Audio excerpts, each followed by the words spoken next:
बहुत पुराने समय की बात है। एक राजकुमार था। वह बहुत ही बुद्धिमान था।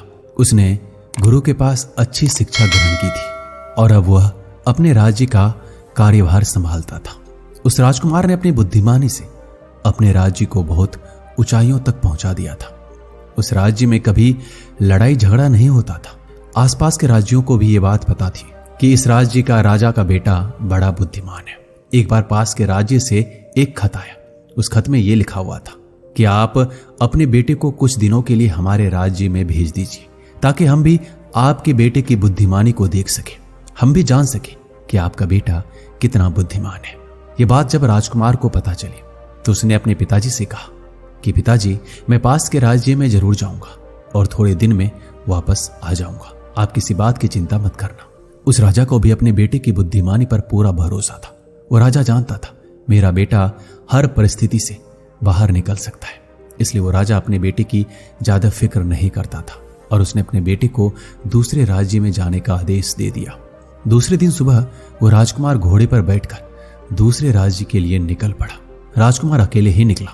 वो राजकुमार जिस राज्य में जा रहा था वो राज्य काफी दूर था, इसलिए वो अपने खाने पीने का सामान और घोड़े को लेकर निकल पड़ा।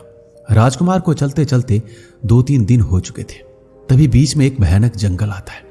राजकुमार ने यह सोचा कि यहीं पर बैठकर खाना खा लेना चाहिए ताकि इस जंगल से जल्दी जल्दी निकला जा सके।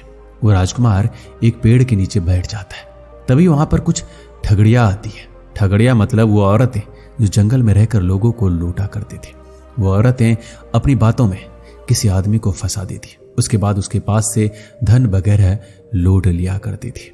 उन ठगड़िया ने जब उस राजकुमार को देखा तो वो पहचान नहीं पाए कि ये कोई राजकुमार है और ठगड़िया को लगा कि कोई बड़ा सेठ का लड़का है और इसके पास तो काफी सोना और हीरे मोती होंगे। यदि हम इसे लूट लेंगे तो हमें काफी दिन कमाना भी नहीं पड़ेगा। वो ठगड़िया अपने दिमाग में कोई तरकीब लगाने लगी ताकि उस राजकुमार को लूटा जा सके। उसके बाद वो तीनों ठगड़िया उस राजकुमार के पास जाती है और उस राजकुमार से कहती है, यदि आपको ये जंगल पार करना है तो हमें कुछ सवालों के जवाब देने होंगे। यदि इन सवालों के जवाब नहीं दे पाए तो आपके पास जितना भी सोना और पैसे हैं वो आपको हमें देना होगा। राजकुमार जब उन औरतों को देखता है तो पहचान लेता है कि ये ठगड़िया है और लोगों को ठगने का काम करती है। राजकुमार को यह देखकर बड़ा बुरा लगा कि मेरे राज्य में आने वाले ऐसे लोग भी रहते हैं। राजकुमार को पता था यदि मैं यहां से भागने की कोशिश करूंगा तो ये लोग यहीं रहते हैं और यहाँ का चप्पा चप्पा जानते हैं और मुझे कुछ भी नुकसान पहुंचा सकते हैं, इसलिए यहाँ पर बुद्धि लगाकर जाना ही उचित रहेगा। उसके बाद वो राजकुमार उन ठगड़िया से कहता है, ठीक है, आप अपने सवाल पूछो, क्या सवाल है आपके? उसके बाद एक ठगड़िया बोलती है, हम आपको कुछ बातें बताएंगे। यदि इन बातों को सुनकर आपने ये कह दिया कि नहीं, ऐसा नहीं हो सकता, यानी कि आपने मना कर दिया, तो हम आपसे सब कुछ लूट लेंगे। हम तीनों औरतें आपको 3 बातें बोलेंगे, आपको ये तीनों बातें माननी होगी। यदि नहीं मानी तो आपसे सब कुछ लूट लिया जाएगा। उसके बाद पहले ठगड़िया ने बड़ी ही विचित्र बात कही। उसने कहा, हमारे जो दादाजी थे वो इतने ताकतवर थे कि एक बार जंगल में जा रहे थे और उनके आगे 2-4 हाथी आ गए। उसके बाद मेरे दादाजी को इतना गुस्सा आया, उन्होंने उन हाथियों को पकड़ा और एक गमछे के अंदर बांधा और बांधकर उन हाथियों को नदी के अंदर फेंक दिया। ये बात सुनने के बाद वो राजकुमार बोला कि हाँ, मैंने भी सुना है, पुराने जमाने में लोग बड़ा ताकतवर हुआ करते थे, उनकी हाइट भी काफी ज्यादा हुआ करती थी, तो ये बात बिल्कुल सत्य है कि ऐसा ही हुआ होगा। अब वो ठगड़िया सोचती है, इसने तो मेरी बात मान ली। उसके बाद दूसरी ठगड़िया आती है और कहती है, मेरे दादाजी ने मुझे एक बात कही थी कि हमने एक बार तिल का पौधा लगाया था। वो तिल का पौधा इतना बड़ा हुआ कि वो आकाश में चला गया और एक दिन एक हाथी आकर उस तिल के पौधे को अपने सूंड से हिलाता है। उसके बाद उस तिल के पौधे से इतने सारे तिल नीचे गिरते हैं कि वो हाथी वहीं पर तिल के नीचे दबकर मर गया। ये बात सुनने के बाद वो राजकुमार बोला, हाँ, ये बात बिल्कुल सही है, क्योंकि पुराने जमाने में जो धान के पौधे होते थे वो बहुत बड़े बड़े लगते थे। हमारे भी घर में एक जीरे का पौधा है, उसका जीरा आकाश में जाकर लगा था। दूसरे ठगरी ने भी सोचा कि इसने तो मेरी भी बात मान ली, इसने तो इस बात से भी मना नहीं किया। तभी वो आखिरी ठगरिया बोलती है, कोई बात नहीं, अब मैं ऐसा बात बोलूंगी कि मेरी बात को ये मान ही नहीं पाएगा। उसके बाद तीसरी ठगड़िया ने अपनी बात कही। उसने कहा, मेरे जो दादाजी थे वो एक बार नहाने बैठे थे और नहाते नहाते उन्होंने इतना पानी नीचे गिरा दिया कि 10 गांव के अंदर बाढ़ आ चुकी थी। उसके बाद किसी ने मेरे दादाजी से आकर कहा कि अब आप नहाना बंद कर दीजिए, नहीं तो पूरा गांव पानी में बह जाएगा। उसके बाद मेरे दादाजी ने नहाना बंद किया तो उन गांव में बाढ़ आनी बंद हो गई, नहीं तो पूरा गांव बह जाता। यह बात सुनने के बाद राजकुमार ने कहा, हाँ यह बात बिल्कुल सही है।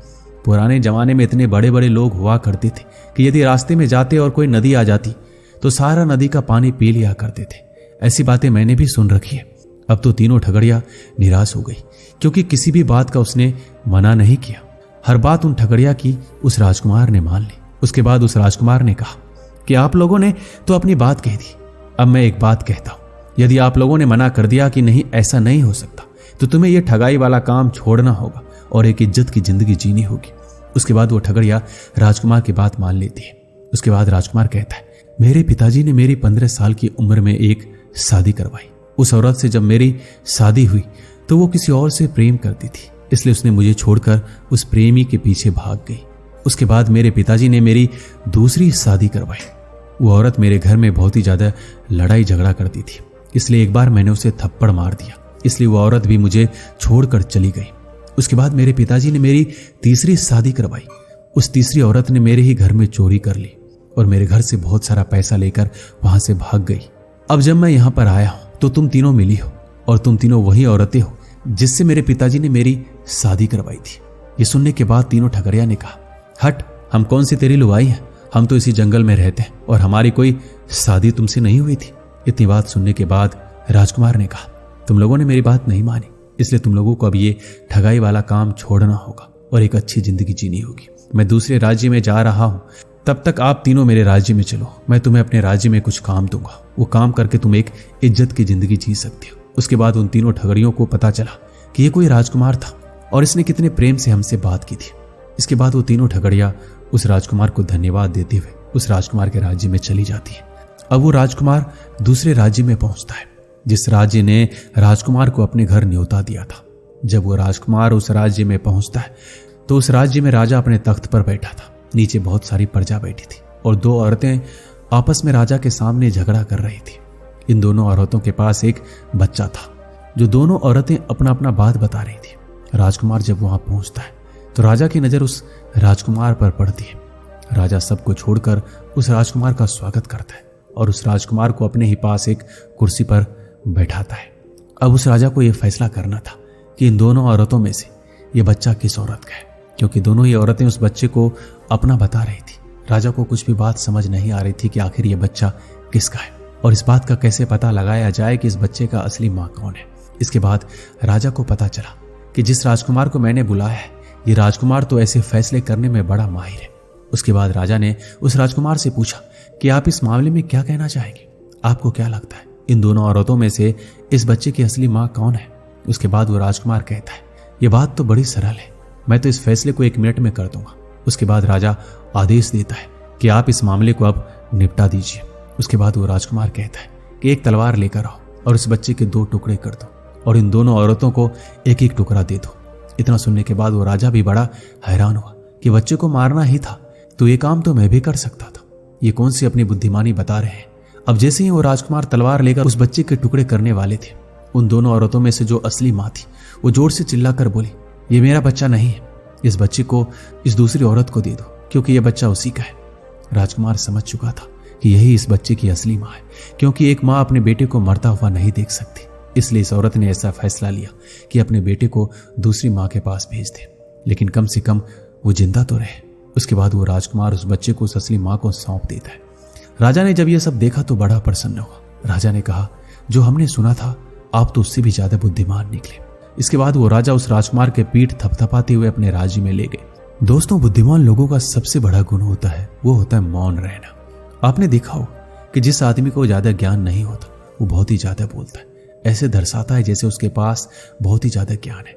लेकिन आप देख लेना, जो व्यक्ति ज्यादा बोलता है वो अज्ञानी होता है, लेकिन जो बुद्धिमान होता है उसको पता है कि कहां पर हमें कितना बोलना है। इसलिए बुद्धिमान लोग जल्दी सफल होते हैं, क्योंकि महात्मा बुद्ध ने कहा है कि जो व्यक्ति ये समझ लेता है कि कहां, कब और कितना बोलना है, उस व्यक्ति को सफल होने से कोई नहीं रोक सकता। और हम भी देखते हैं कि जो बुद्धिमान होते हैं, जो समझदार होते हैं, वो ज्यादा बात नहीं करते, उनके शब्द बहुत ही कीमती होते हैं। इसलिए हमें भी मौन रहकर ऐसे शब्दों का चुनाव करना चाहिए जो शब्द बहुत ही अनमोल हो, अच्छे हो।